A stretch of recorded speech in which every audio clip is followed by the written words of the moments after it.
Yes. There he is. Hey, Shane. There we go. Always. Hey, Good, good good. to see you, Zach. You too. You too. Cool, man. Cool. I was just telling everybody that I was giving you an introduction before you were in here. Unfortunately, I pressed the wrong button and it drummed me on, but glad you made it. So this is Shane Bugbee, and he was the last person to interview Anton LaVey, and the last person to be appointed a priest by Anton LaVey. Is that right, Shane? Is that That's correct? true. That is Excellent. true. You also have a book out, right? Was it called about the temple or Satanic Temple? The founding of the Satanic Temple, their secrets revealed. Awesome, awesome. Because aren't you the founder of the Satanic Temple? Well, Doug and I worked on that for that kind of idea went back and forth for a decade before it happened. Oh wow, that long. Okay.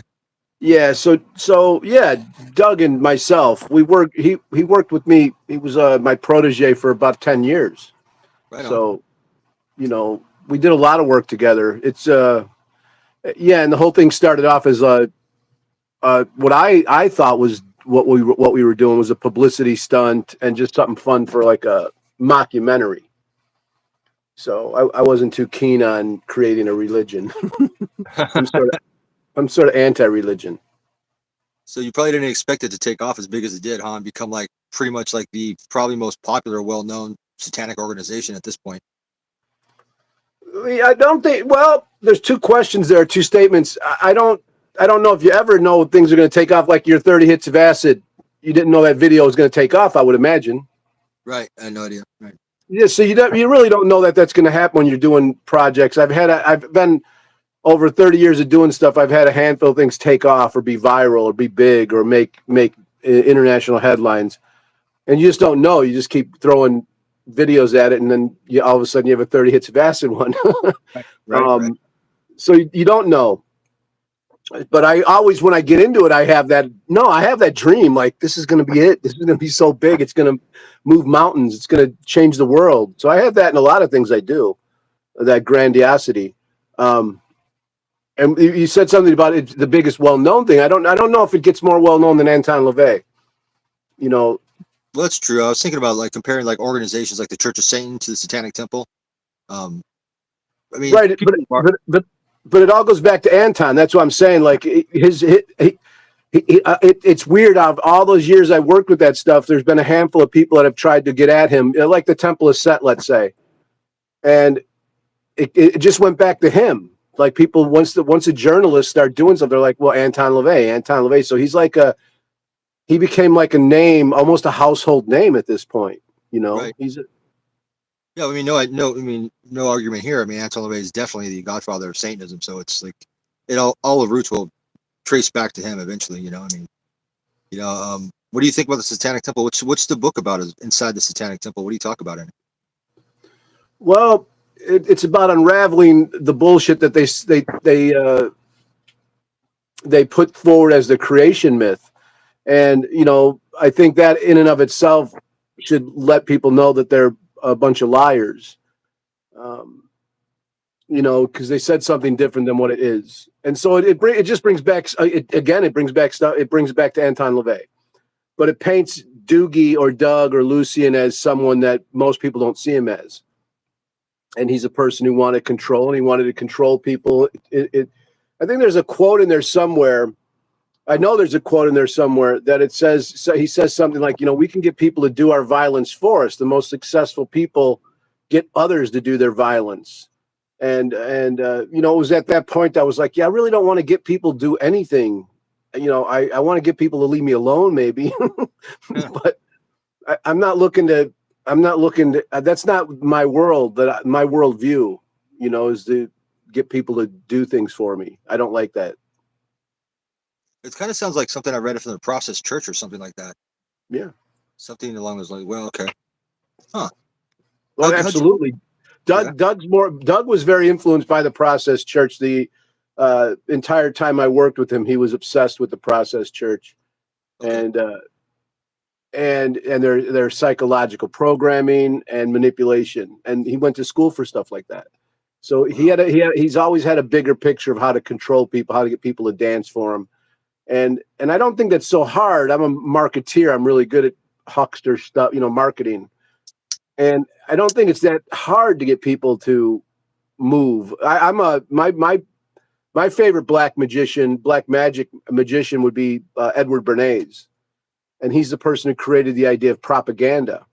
He's a Freud's nephew, and he used Freud's psychology to manipulate people to buy cigarettes, to buy liquor, to buy spaghetti in a can, SpaghettiOs. He understood. His idea was people need to be controlled. People want to be controlled, and he understood how to do it in a real sexy way. Let's say with colors, with sexploitation, stuff like that. So I like Edward Bernays. Claudia Berdella is in your chat, and Claudia helped with the book immensely.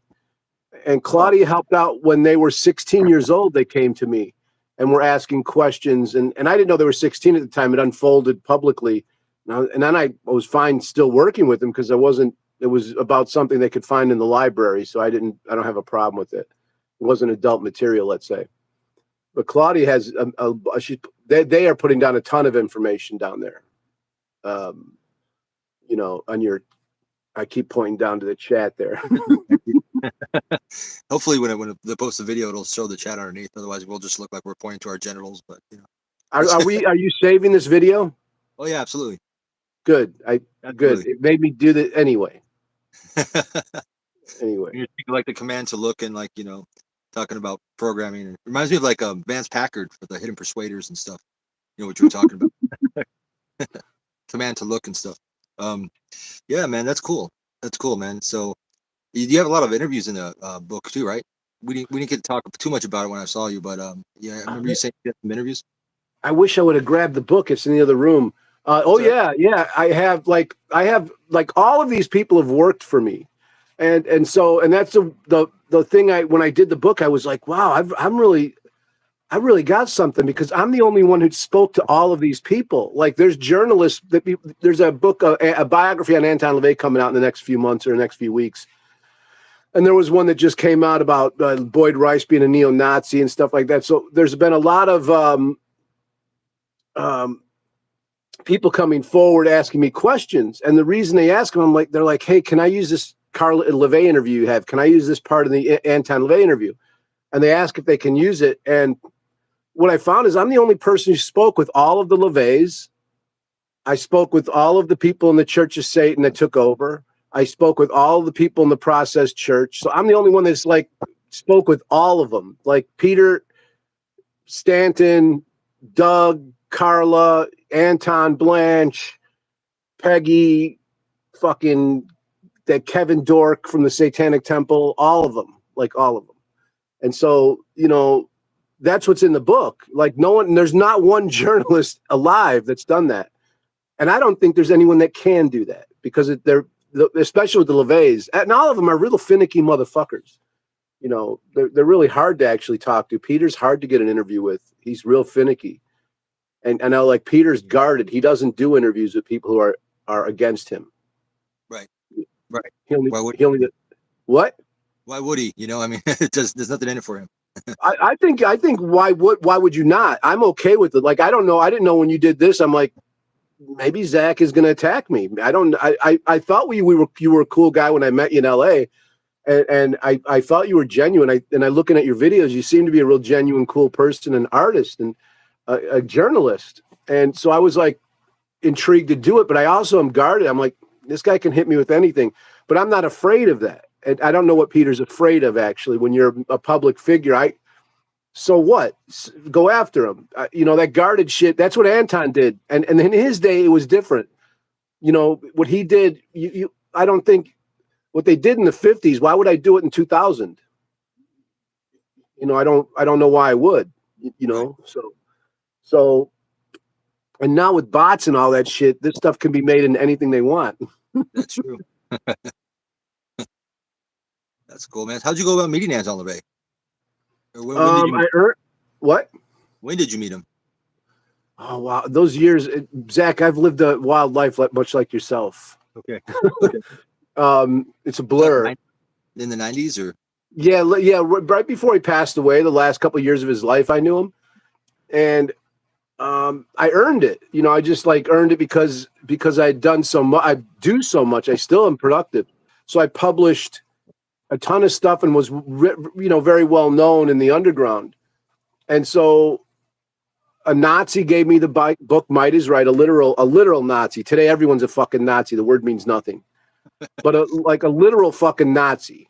Like did Resistance Magazine, George Eric Hawthorne, did the band Rahowa, Racial Holy War. He came to me and he wanted to take out an ad in the Milwaukee Metal Fest book. And I was like, I don't know if I should do this. And anyway, the Jewish person and the black person that were working on the book with me said, you should do it. So I did.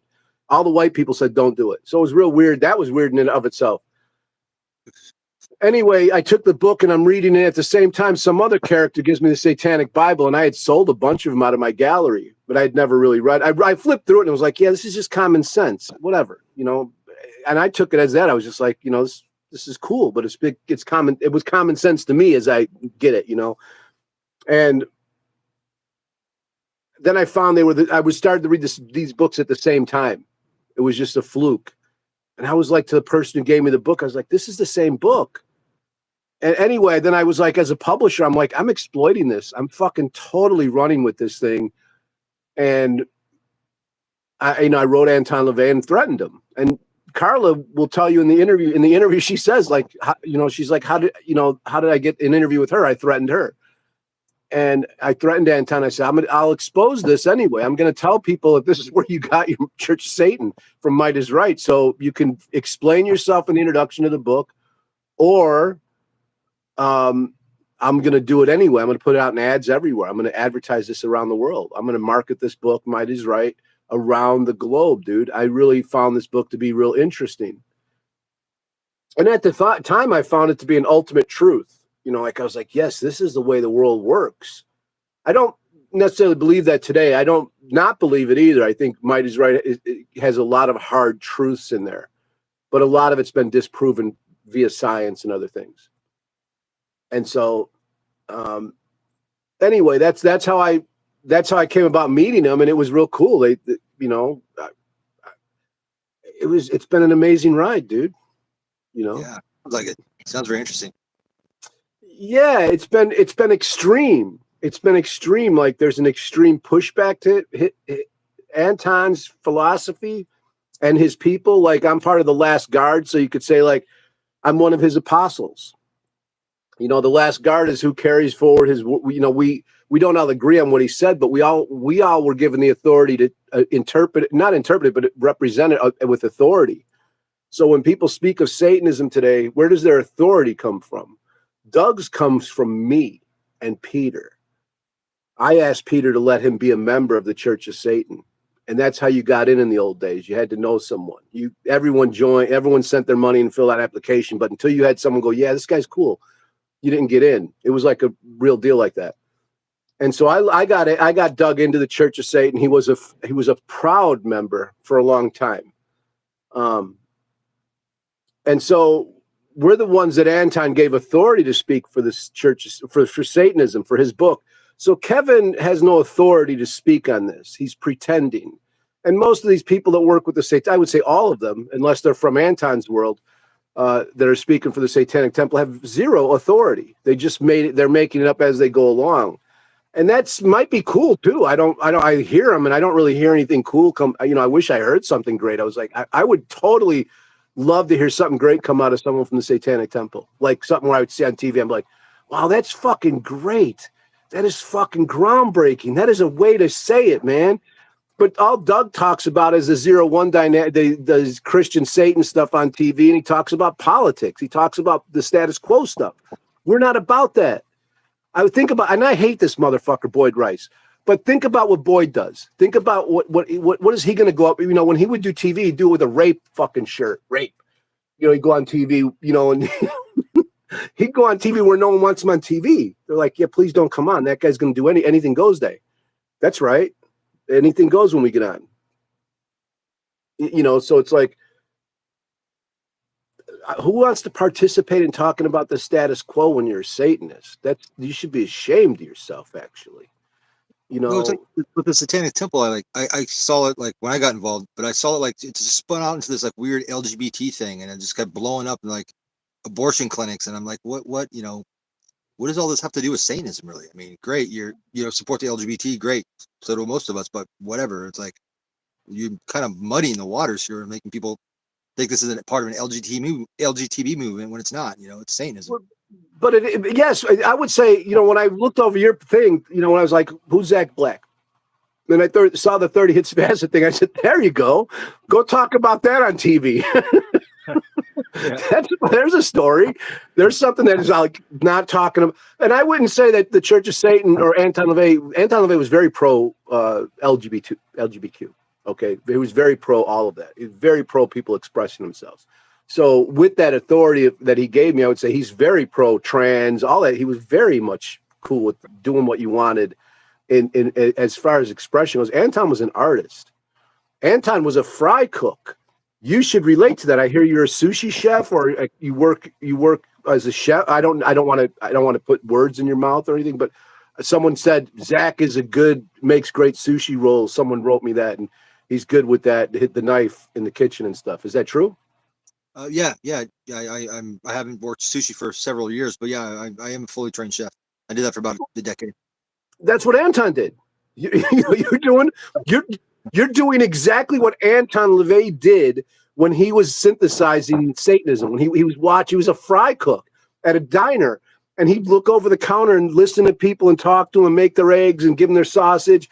And he's talking to these people. It's like, that's where he came up with the salad dressing test. That's why it's brilliant, actually. These motherfuckers over the TSA make fun of him because they're Ivy League assholes that make fun of anyone who serves them coffee. They look down on anyone who serves them coffee or a sushi roll because they're a bunch of privileged bitches, And so Anton LaVey was a working class dude, and he was very cool with human sexuality in all forms, in all perversions. He just understood.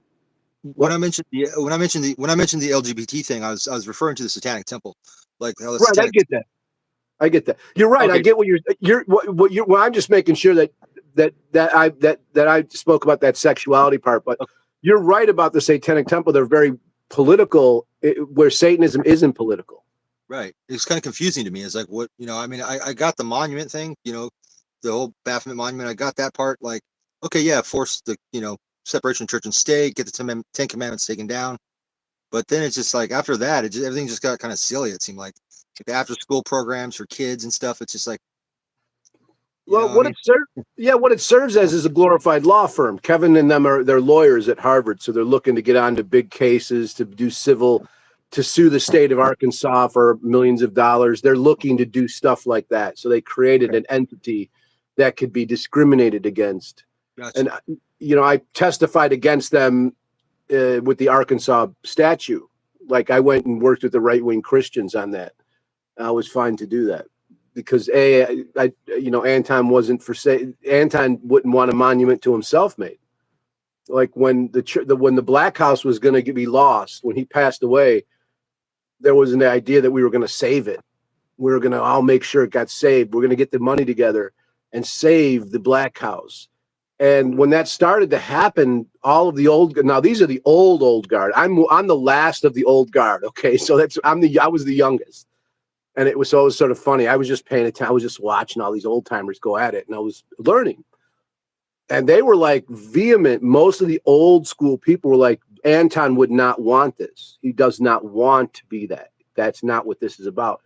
He didn't want to be remembered like he wanted. His only thing he needed remembered is his book and his philosophy. He didn't want a house to stand there, a rock, a tombstone. He didn't want any of that shit. So when you're talking about putting up these monuments, you're talking about creating a 0-1 dynamic, Christian fighting Satanists. And he didn't do that. He was like, when I'd do stunts like this. I'm going to burn a Bible on TV. And he's like, but we don't pay attention to them. We don't care. We don't care. Why would anyone that represents me burn a Bible? We don't care about the Bible. We care about pussy. We care about sushi rolls. We care about burritos. We care about living life. We care about going walking around the park today with our dog and watching the squirrels run up the tree. That's what we care about. We care about right now and the joy we're having right now and how to keep away from garbage. and garbage people. And so that's what came to me when I would try to do stunts. Like, I'm like, I want to burn the Bible. And he's like, yeah, that's because you were brought up a Catholic. You know, it's predictable. Actually, it's boring. And I was like, well, I don't want to be fucking boring. You know, I don't want to be tickled. That's why when I went to therapy, the first thing that bothered me about going to therapy and stuff was like how typical I was as a human being, you know, depression, shit like that. And I'm like, I'm not typical. So when Anton posed it like that, like, you know, it's just boring and typical. Of course you're going to burn a Bible. You were brought up a Catholic. You know, boring. What can you do that's not boring? Right. That's funny. When you mentioned trying to raise money for the Black House, I remember I had just joined the Church of Satan in '94. So when I turned 18, and I got a letter in the mail from Blanche Barton after LaVey passed, asking for donations to save the Black House. There you go. So you carry your age well, Zach. How old are you? I'll be 48 in 2 days. Well, we're not that far apart. Okay. Well, you know, listen, you hit 50, it's different. And when you hit 55, it's different. You know, shit starts to smell different, sag different. It's like, what in the fuck? You downhill slide is what I'm saying, bro. But anyway, yeah, you remember, that's exactly when all that was happening. We were starting to I remember I was working on the CD project. I was talking to Marilyn Manson and other people about putting songs on a CD to raise money for that. So we were working at you're right. We were working at that. And then it was a big hullabaloo. Whatever hullabaloo means, I don't know. Anton's taking over, possessing me. I'm using words from the 30s. It was a hullabaloo. I don't even know what a hullabaloo is. me neither. It might be racist for all I know. I don't want anyone to give me grief. I don't know where hullabaloo is. I don't know where it came from. Give me a break. I'm old. But yeah, that you remember. There you go. Wow, you were a member of the Church of Satan. So that's cool. Yeah. And then I sent him $100. You know, this is '97. I was delivering pizzas, so $100 was a decent chunk of change for me. You know, and I do. But then they sent it back. She sent it back and said, "Sorry, it's too late." She sent the check back to me. I heard Blanche, yeah, I heard Blanche lives like here where I live in San Diego, somewhere down here, like on the beach down here somewhere. Could be. That's I've been to her house. I've been to her house. Okay.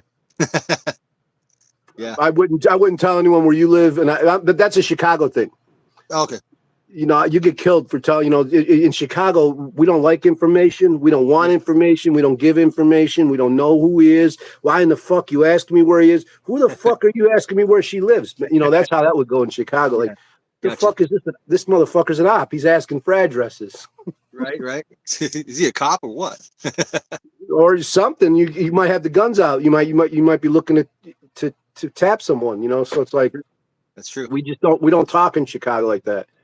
Gotcha. So that's not, you know, but Blanche out of everyone in the COS right now, of the old, you know, I appreciate Blanche. I don't like Peter. You know, but Peter's a real smart guy. He can definitely talk about Satanism, but he comes from a different socioeconomic situation than us, than you. I'm a working class. I come from plumber stock. Okay. So we come from blue collar. I don't know where you come from, but as a chef and a kitchen person, you're blue collar. You're hardworking. That's a hard gig. And so Peter comes from somewhere else. He comes from money, gotcha. And so he represents that class while he's running things. He's a different kind of guy. Anton was a lowbrow artist. You know, so I don't consider Peter an artist. I consider him a trained musician. Okay. But in the book, you asked in the book, who's in the book? Peter Gilmore's in the book. He wrote something. Doug, there's an interview Doug did with me that's never been published right before we had our love affair breakup. There's stuff that everyone that Anton wrote for me, you know, there's stuff from everyone. There's Stanton's last interview, Carla's last. Now, Carla's still alive. She just made a point to keep saying this will be the last time I do an interview. So that's why I say it's her last interview. So I imagine that, Zach. I got Anton's last interview, Stanton's last interview, Carla's last interview. That's crazy. That is crazy. And it was a mistake. I just fell into it. You get to meet Zena?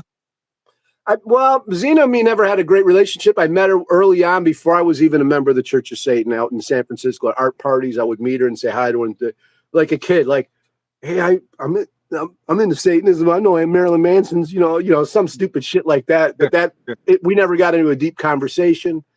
And we don't have a rich relationship. Like me and Carla have a very rich relationship. Stanton, me and him had a decent. We had a rich relationship. I would say. I wouldn't say it was decent, but it was all over the place. We went to war. We wanted to kill each other. I'll tell you, I was with Stanton, motherfucking dickhead. Yeah, we got to go do this. I got to go to his friend's house. He goes and fucking rips off an acid dealer. You know, it's like, we just drink. He's like, the guy loads up his trunk with all this shit, and Stanton gives him a bunch of like posters, signed posters, Anton LaVey artifacts, like that, and gives him a big bunch of drugs and all this shit and a bunch of acid. Stanton takes all these gel tabs, fucking tripping his face off. And, you know, he's like, I'm too fucked up. And I'm like, I'll drive, you know, because I have responsibility to the responsible, right, baby? I stay sober in these situations because I want to live. and in order to stab someone, you got to be sober. To win the knife fight, you got to be sober. So anyway, it brings me this drug den, drug dealers, fucking barbed wire fence around the guy's yard, shotguns everywhere. And he's like, just drive away. I go, the guy said he's going to come be right out. He goes, yeah, just drive, go. So, and I'm so pissed off about it. I'm like, dude, what in the fuck, dude? Why would you bring me into this dangerous situation without telling me? But there's Stanton for you. Wow. You know? Sounds pretty gangsta, kind of thuggish. I mean, that's kind of, yeah, I didn't know him personally, so I heard that his reputation precedes him, though. I've heard of his. His reputation is, you know, but the one thing about his reputation he doesn't get credit for that he was a smart. I knew Stanton for decades, so I always say he's a smart young man. Okay. But I knew him when he was running the Odium and stuff like that, and we had run-ins throughout the decades here and there. Stanton was a very smart person. He never gets credit for that because he always presented himself as thuggish. Stanton was very well read. All of the LaVeys are very well read. They're all intellectuals. They read books constantly. They're constantly studying. They're super fucking smart. They're intellectuals. They're the avant-garde. They're intellectuals and they're really smart. So Stanton was that, and Stanton had a big heart. Big heart. Yeah. So Stanton was a real cool guy, but the other stuff, he was also a real vicious guy. Okay. You know, and yeah, it was thuggish, but I'm okay with a lot of that stuff. I've had my problems when I was a younger kid. You know, part of life. You know, it's part of life's experience. Yeah, I used to kick down apartment doors and help people steal shit. So it's like, yeah, a Chicago thing maybe. I totally oppose that, but you know, you raised the wrong way. You know how that goes, Zach. Maybe you don't, but you know, you either figure out a way out of that kind of stuff, or you go down with the ship. And I wasn't going to prison, and I wasn't going to die, and I didn't feel like killing people anymore. I'm joking. Yeah, I probably made the right decision. Otherwise, you probably want to be here, right? Right. And I think that's one of the redeeming qualities of Satanism amongst what I found is that it gives people, the outcasts, the people, the outliers, the people who have been shunned in community, the people that don't fit in for whatever reason, for mental health issues, for whatever it is, it gives us something to cling to when we're having these moments of peril, these moments of indecision. It gives us something to cling to. And for me, like spirituality or religion to me is my artwork, creation. But my foundation seems to be Satanism. And as much as I want to say I'm not a Satanist, I don't fucking dig this shit. I don't like being nailed to the wall. I don't like a name put on me. I don't like a title. It seems that works as far as so it comes back. It comes back and haunts me, let's say, all the time. And I think that I remember Blanche saying this about someone, maybe myself, maybe Boyd, maybe some, but a lot of the members on the old days, she would like, the world's lucky that they have Satanism in their life, or they'd be killing people, or they'd be destroying things. And she would say that about a lot of her members. I don't want to say her members, but when Anton passed away, I dealt with Blanche a lot more than I dealt with Anton. Okay, I only dealt with Anton for a few years. And we were friendly, and like Carla would say, he loved me because I was like a no. I would say no to him. I was like, I'm not fucking doing that, guy. I didn't come in there as a fan. You know, I left a fan, but I came in there. I was just like an interview guy. Like I was just coming in to interview him and do business. And so I was like, yeah, big fucking deal. The person I was with everyone was shaking around me when they knew I was meeting Anton. They're like, oh my God. I was like, what in the fuck? Fuck, who gives a fuck? He's just another person. Now, when I met him, I found out he was a very special person. Very, very, he was magical. And I would not deny that. And I don't say that for any other reason than that's what I experienced. You know, he was cool. Can you tell me a little bit about how the Church of Satan transitioned as an organization to Peter Gilmore in those days? Because there's some controversy, like if it was supposed to go to Carla, if Blanche gave it to Gilmore because Gilmore helped her financially. There's kind of some. You got that right Okay. there. It seems to be that's the case. I wasn't involved in those dealings, but it does seem to be that Peter purchased his role in that respect. He purchased. Yes, the financial help Peter gave assured him the role. Now, I never heard Boyd Rice was going to take over the Church of Satan by anyone but Boyd Rice. Okay, that guy's a weird one because he's like he gets it. I beef with that motherfucker all the time. I'd love to see him. I would love to fucking punch him.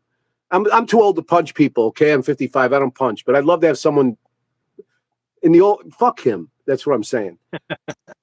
But he argues like I did. He's like he'll go out and say he did the last interview with Anton LaVey, but he didn't. And I don't even know why he argues about that. I don't even know what the big deal is about that. It's something fun to say, but it's like, why are you arguing about that? It was like a mistake. It takes no talent. It was a mistake. Like it was like, oops, I was the last one. You know, I got a lot of last interviews. I got the last interview with G.G. Allen. I got a lot of last interviews. Why is that? Because I've done 1,000 interviews. So I've done a lot of interviews. So you're going to get some last. Yeah. You know, but he argues about that. And even Blanche wrote this book, We Are Satanists. And in there, she says, I did the last interview with Anton, but Boyd does the better interview. One of Carla's Christmas bashes up in San Francisco, a friend of mine, Thomas Leroy, and part of the Sect of the Horn God, Thomas was given pictures by a photographer named Jake, who goes by the name Jake Block, who was around Anton LaVey back in the day. I guess he might have been a driver for Anton LaVey at one point, but anyway, he had these never before seen pictures that were undeveloped. And so my friend Thomas gave them to Carla at the Christmas batch, pictures of her father and stuff like that. So I got to talk about her briefly, but Carla's a really fun person when she's fun. Yeah. Okay. Oh yeah. Yeah, definitely. I had to find time. Anyway, Carla. Carla is Daddy's little girl. So hanging out with her, I sort of appalled that the church, Peter Gilmore and Blanche and all them didn't make her part of it somehow. But I could see how her and Blanche were at war. You know, she was Daddy's little girl. So you got to imagine she looked up to her father, and speaking with Carla's light is a reflection of Anton. You know, like I'm like, wow, that's you made that move just like Anton would. You said that just like Anton would. Of course she would. And so as far as representing Anton Satanism, she's the best representative. She grew up around that she saw the whole thing created in her. Like Xena didn't know Tony. She knew Anton. Anton had already stepped into that role. Carla knew Tony and then saw Anton created. Very cool. She's very much like her father. Very much like her father. And she looks a lot. She looks a lot like Anton too. Right. That's the first thing I thought with her eyes. Is like that looks just like Anton's daughter. You know, you could tell. She does, and she's just like him. So to go study Satanism for myself, I was really happy that we became friends, because when it's first happened, she called me, threatened me, I threatened her. We're going at it. We're going to go to war. Next thing you know, she's flying in and doing my witch's Sabbath for me, and we became great friends. And I was very lucky for that, because as far as studying that stuff, it was like, wow, this is like hanging out with Anton again. So I would talk to her about old days of Church of Satan, stuff like that, and like she answered the phone when she got off the bus from school, man. Like, so she would talk about Kenneth Anger living there when she was there. She was in the Black House and watching that whole thing go on. And it was like funny. I was like, your father was an artist. And she goes, She goes, "How do you figure?"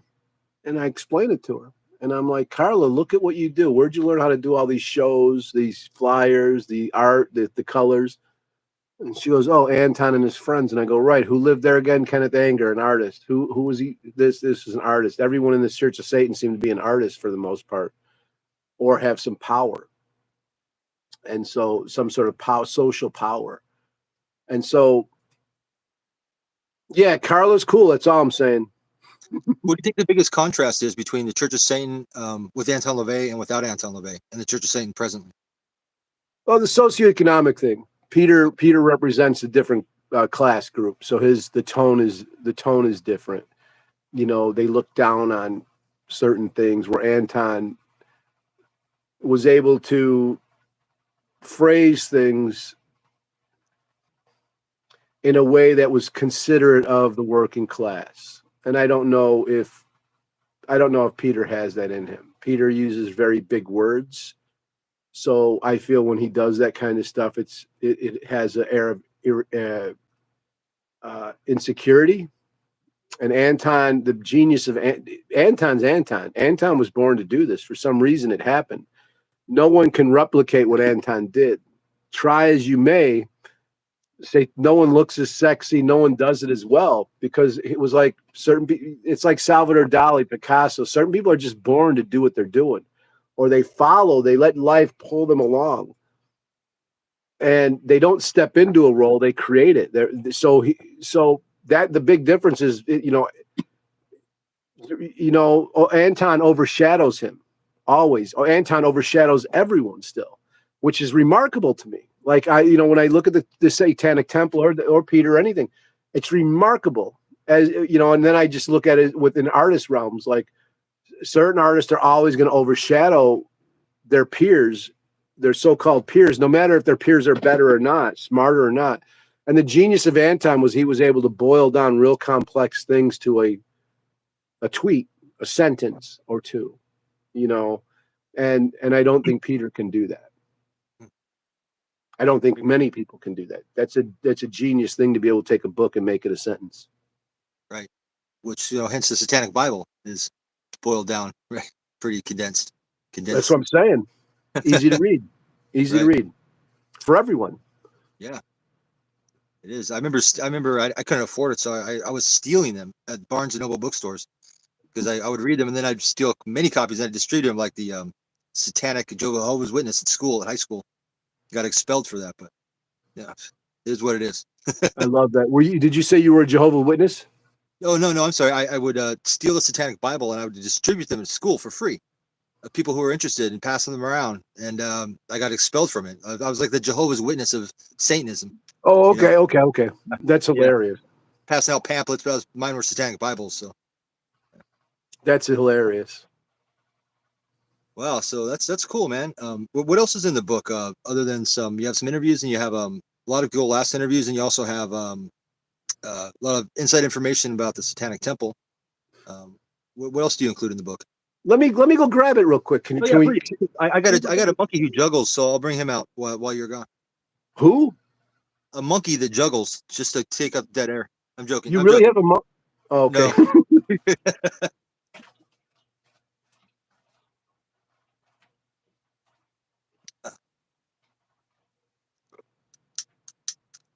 It's a cool book. I got to flip through it when I met him in LA a couple weeks ago.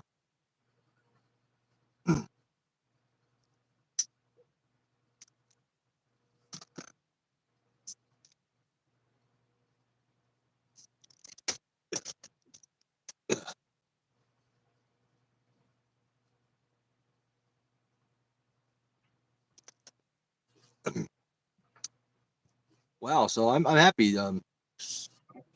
Trip on this is back, and we're going to try to get guests on, and try to do it like at least once every other week. So eventually we'll come up with some topics and to be generated, and with the ability for the live stream, I can bring people on. So anybody in the audience or in the comments here, I could send a link, and boom, they could come on to talk about whatever it is we were talking about. So that's going to be implicated in the up and coming shows.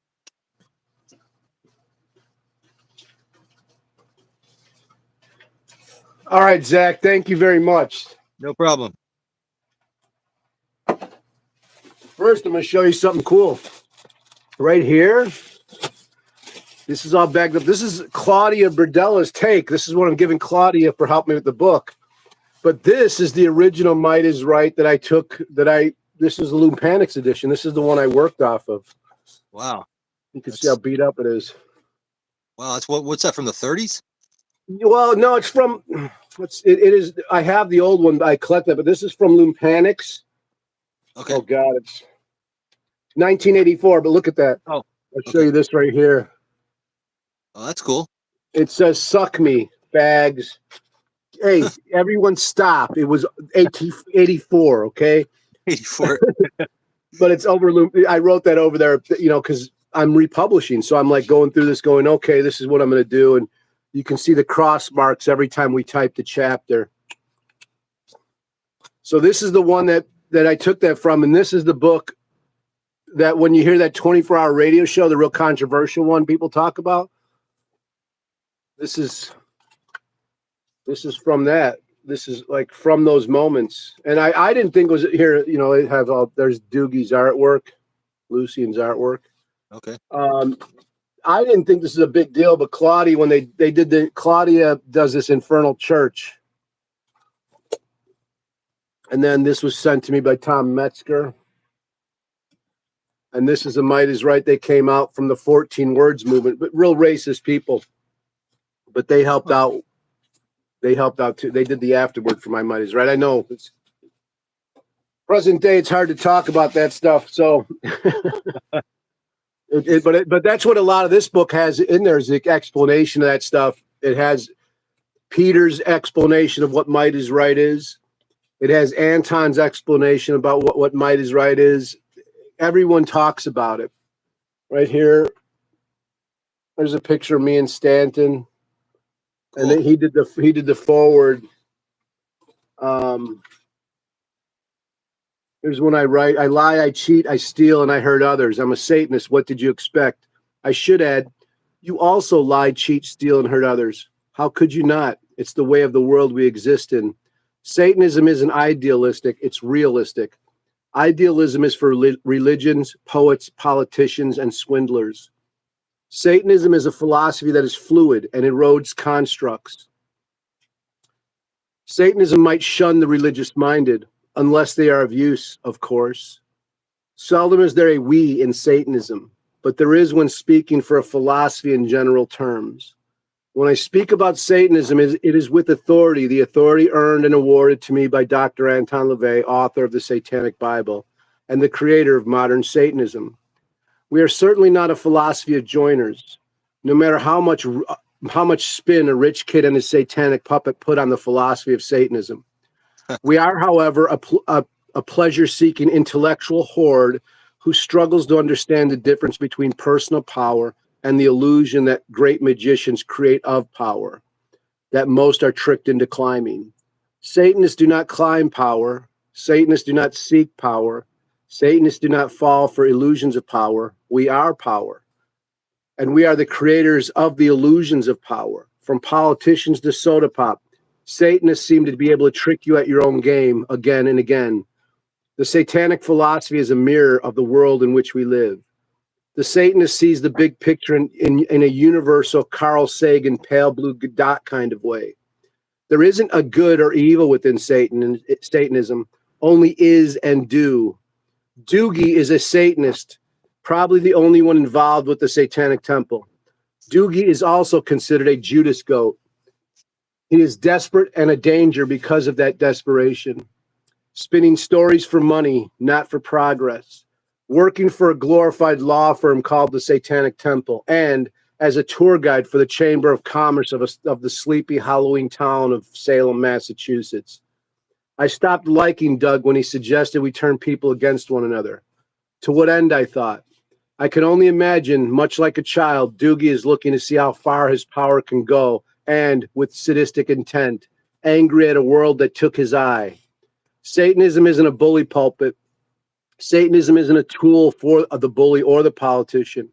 It's the Satanist that proclaims they are a wolf that should be treated as the dog they proclaim to be. Beware of those who only know tooth and claw. They are corrupt and of the past. Satanism is pleasure-seeking with an intellectual base. War is for the ignorant.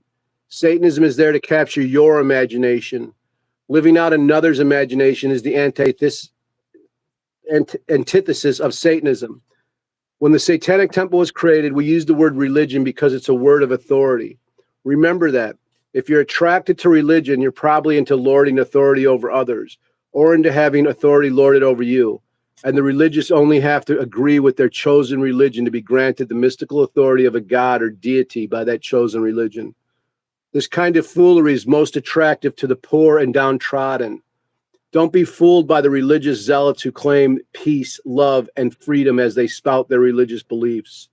Satanists will forever be the adversary to those who might want us to believe or to follow. Religion is where rules are given and thought goes to die. As religion dies a nasty death, Satanism is alive and well. We must enter the age of undoing individually and with thought, imagination, and intelligent actions. But of course, I could be lying. And there's my introduction to the book. I like it. Sounds great. Sounds great. I apologize if you didn't want that read, but I don't know why I even read it. No, it sounded great. I'd actually encourage you to read more if you have some. Well, I'll read the table of contents. The forwards by Stanton LaVey. I lied, cheat, I steal. That's mine. LaVey's authority. Our priest can do no wrong. That's a good one. I'll read that maybe. That's something Anton wrote. Going to Uncle Anton's house. It's what happened when I went to his house. The doctor is in. That's something Anton wrote for me. Or that's the interview, the last interview I did with Anton LaVey, I mean. And then Might is Right by Anton LaVey. And he wrote that for me about Might is Right. And then the next chapter is Might is Right. So the first chapter is LaVey, then Might is Right. A Match Made in Hell by Peter Gilmore. The Nuances of Hate by me. Aryan King. I don't know who wrote that, but there's, I have to look for that one. 50. I might as well do that now. What the fuck? Oh, that's something me and podcast host went back and forth. So there's a lot of transcripts of podcasts or interviews, stuff like that. Love that book, Sean Potter says. Good, Sean. The Nuances of Hate, Peter H. Gilmore interview. King of the Underground is something about me. Doug Mesner interviews Shane Bugbee. That's Doogie or Lucien Greaves interviews me. Pioneer Podcast, that's an article about me. Interview with me. Doogie defends Shane. Doug defending me. And there's this great piece in there where he goes back and forth defending Anton LaVey, Might is Right, and myself, and it all contradicts everything he talks about today. And it was from this Willie Nelson contest I entered a long time ago, where I did this video for something I forget what it's called now, some peace movement, some peace thing, give peace a chance or something like that. And I won an award, the Willie Nelson Award. And I got attacked because I was a Satanist. So everyone's like, he's a Nazi. How could you give him this award? He's all these, just Satanist. How could you give him this award? But Doug defended all this stuff back then. And and the same stuff that he makes fun of today or harasses. Then the Shane Goes to Harvard. It's an interview. It's an article about me going to Harvard, speaking at Harvard, working with them. Religion, Master and Slave Relationship. That's an article by me. Lucien Greaves, Part 2. There's a transcript of the Alphabet Show where we talk about eugenics. There's Radio Jihad. I forget what's in there. This is me. There's another back and forth with me and Doug while I'm at Harvard. Culture Vultures. That's where I talk about the Harvard people being culture vultures. Kevin, rich kids are always culture vultures. Then I put the receipts and there are a bunch of emails between me, Doug, and Kevin that proves them to be liars about things they've publicly said.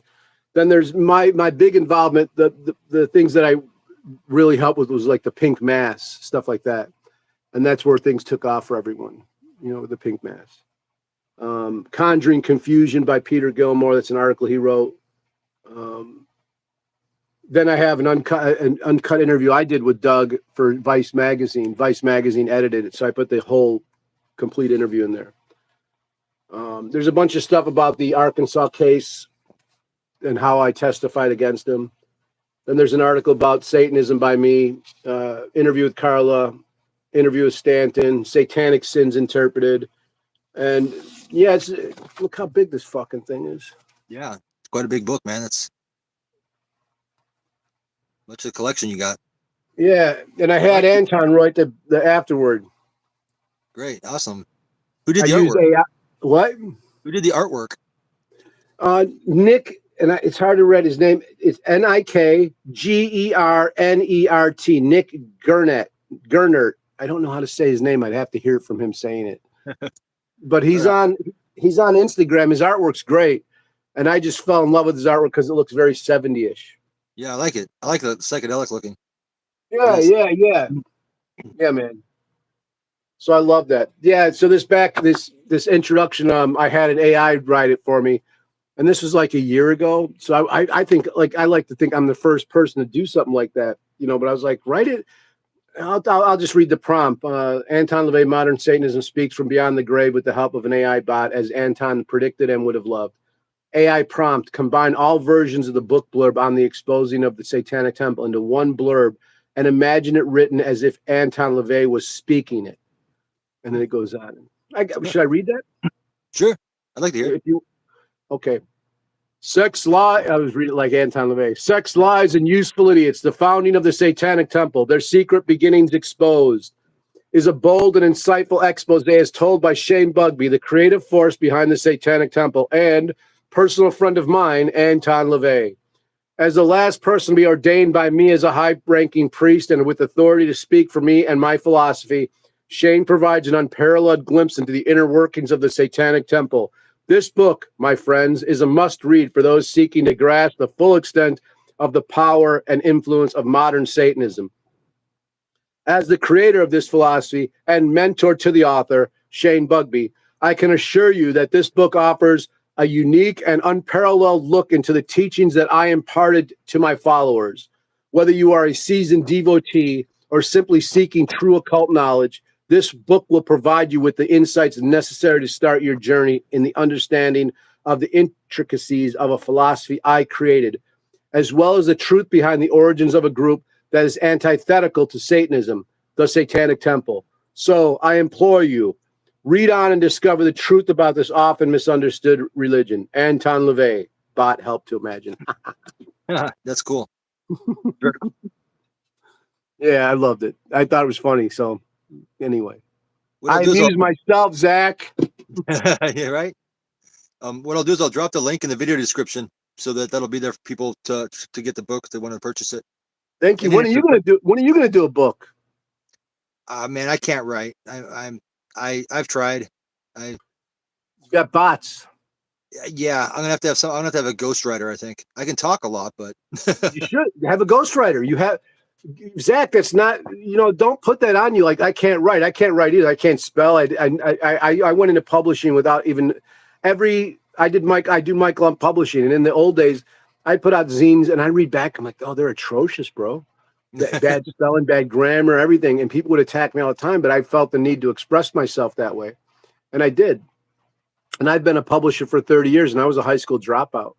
Okay. But I also found out within the publishing world, quite often you have ghostwriters. I've written for like Vice magazine. I've written for legitimate publications to get paid, and I can turn things in that are horrible, and an editor fixes them. Oh, okay. Someone will fix it. I didn't know that. Okay. Yeah, and with AI, you can really help yourself. You can write something the way you want it and say, "Hey, can you help me fix this where it sounds a little better?" Write it with you ask a bot to write it with the combination of Hunter S. Thompson and Edgar Allan Poe voice, and it will. Wow.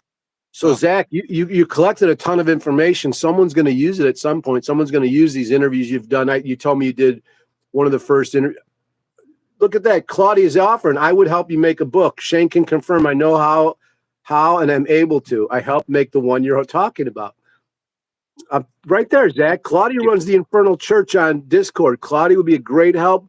Those young people on that Discord would all help you. They'd chip in, they'd jump in and help you, and they're real cool. They're real cool, Zach. So I would suggest, I don't know if you're toxic, toxic like I've been, but the one thing that helped me move along in my life and not go to prison was the ability to ask for help. Gotcha. Which is real hard for men. So thank you for the offer. Thank you. Yeah, Claudia's real cool, yo. I tell you, I would definitely co-sign for Claudia any day. You know, for sure. So you have stuff. You're collecting these interviews, and you saw the Satanic Temple firsthand, and you were involved in the Church of Satan. Like you're involved in this from since you're 18, bro.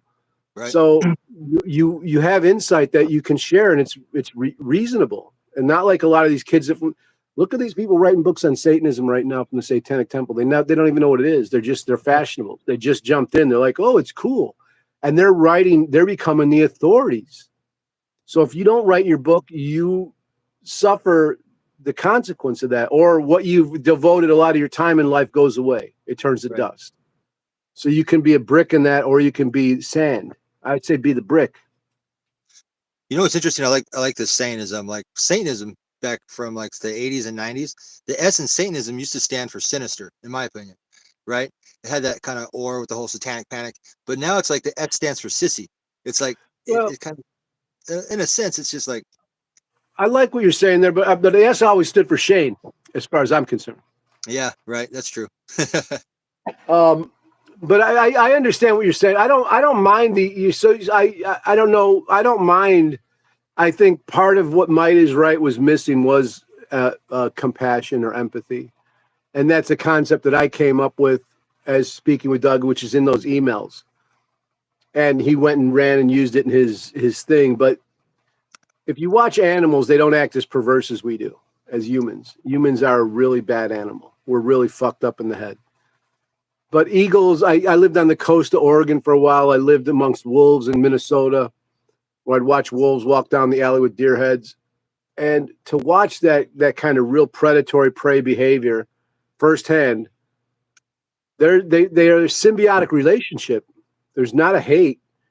And they don't overeat. They don't kill to kill. They kill to eat. Like there's there's something beautiful in it, much different than our existence.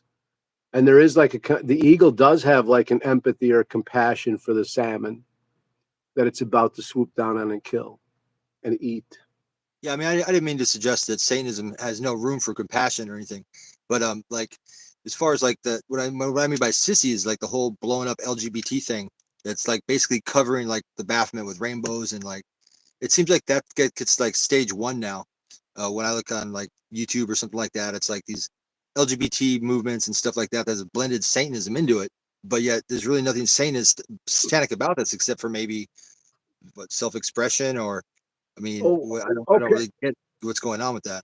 Okay, well, I to say in that community, I wouldn't pose it like I don't have a problem with the gay community at all. I think they're great, and I think they're actually at the forefront of free expression. But within Satanism, I do see a lot of posers. There's that queer satanic people, and you'd mentioned something in one of your videos about someone who gave up $50,000 to pay for that statue to get made, and I think you have something there. But the way you say it sounds racist or biased or sexist, you know. But I do think you have something there because I had to witness that myself. And there is a conspiracy going on behind the scenes that is obvious to me, but it's not so obvious that I could put it forward without sounding paranoid. Mm. You know, same as how you were trying to put it forward. There's not a way to put it forward without sounding racist or paranoid or something like that. But I think you're onto something. And I think time will prove what you're saying to be true and what we're saying to be true. Yeah, because the way I put it forward, it does look like, oh, look, he's this paranoid guy. He's like, oh, this is the Zion movement. It's like, no. It's like, really, this is what happened. Like, you know, take it for what it is. But, and I think I would love to get together with you off the air and talk to you more about that and put something together. Maybe we're able to connect some dots where I say, hey, I saw this. Hey, I sent you something about something. Said, hey, you ever hear of this group? Because they're tied in and they're real rich people.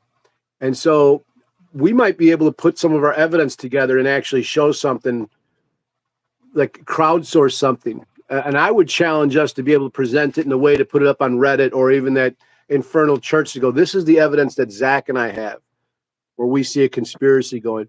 Because, that queer satanic stuff, they are co-opting the word Satanism just to have a say, just to talk about things. But when you talk to them, they're not Satanists.